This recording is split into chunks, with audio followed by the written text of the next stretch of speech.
Hey there YouTube, I'm Bubbins, and if you are new to Warframe, the game can be incredibly overwhelming.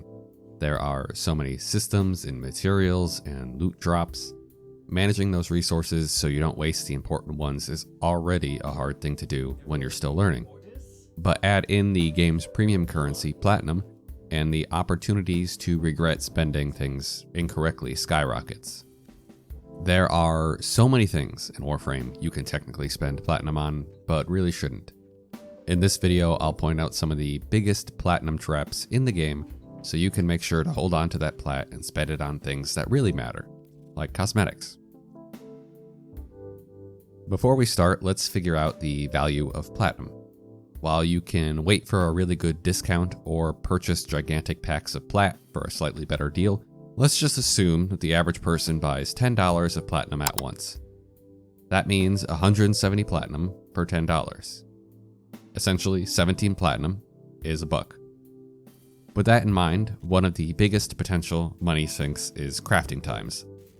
Warframe always lets you rush a project to completion. A frame, for example, takes 3 full days to finish, or you can spend 50 Platinum, which is almost $3, to finish it right away. These numbers seem small, but they do add up fast. I really don't recommend ever doing this. That 3-day timer continues even when you're offline, and in my opinion, you're better off spending Platinum on time sinks that can't progress without you actively playing, or on Platinum exclusive items like cosmetics. By that I mean, if a Warframe is going to take you too many hours to grind, maybe you consider buying it. Another thing to be aware of is the blueprint toggle in the market. There are a ton of items where you can simply purchase the blueprint and craft the item rather than spending hundreds of Platinum each. The Astilla here, for example, doesn't really require any super rare materials. Tellurium is somewhat rare, but not hard to get when you're going out of your way to get some. The blueprint is only 20,000 credits, while the weapon costs a whopping 240 Platinum, which is $14 whole. Just a complete ripoff. And it's not the only one. The Boltor, 15,000 credits and some Neurodes, or almost $9. The choice is pretty easy. For what it's worth, this is also true of many basic Warframes, which cost a couple hundred Platinum, despite some of them being relatively easy to get. Before you go buying anything, I always recommend you look up how easy it is to get something. Another thing you should probably avoid are the boosters. The daily rewards hand these things out like candy, so it's easy to just wait until you get another one. In the market, a 3-day booster will run you just over $2, while a 30-day booster is almost $12. If you're really swimming in Platinum and just want to make sure you're never short of resources, maybe get the 30-day booster to double the number of resources you get from each pickup, but new players are better off avoiding these until they know how to farm. Now we move on to mods and Endo.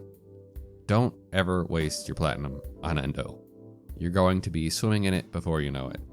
And when you do have a mod that requires more than 1,000,000 Endo, spending $3 on just 1,000 Endo is ridiculous. You're honestly safe to avoid all of these mod packs as well. You can earn them pretty easily just by playing the game. Let's talk about materials too. $2 for 1,500 alloy plates is preposterous, especially when they're so easy to collect in the background. This goes for a lot of other materials in Warframe as well. I have 123,000 ferrite. Paying $2 to add 3,000 more will never be a good idea. If you're truly struggling and need like a single Neurode and can spare 60 cents, sure, whatever. Just don't buy the blueprint for those rare currencies for money. It's nearly $6 for something that requires 125,000 materials to craft one of. It's an awful, awful waste of resources. Just go use extractors or go grind them yourself. You never really want to craft these things. As a note, you should also avoid relic packs, as it's essentially gambling, hoping you get a relic with something good inside, and converting Platinum to credits. These are never worth it.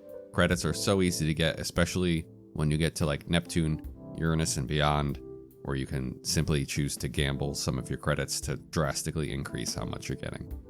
One final thing I'll say is about loadout slots. They're not expensive, and I understand why they're appealing to people. They do make things simpler. That said, keep in mind that every Warframe and weapon has 3 different configuration slots that apply across everything. You can quickly switch between these and treat them as de facto loading slots and save yourself the platinum. And that's it. If there's anything I missed that you regret spending platinum on, do share it in the comments. I hope you found this video helpful. Please make sure to leave a like or subscribe if you have a few seconds. And if you want to directly support the channel, there's a Patreon linked in the description below, or you can join the new membership feature right here on YouTube. For now though, I think that's it. I'll see you next time.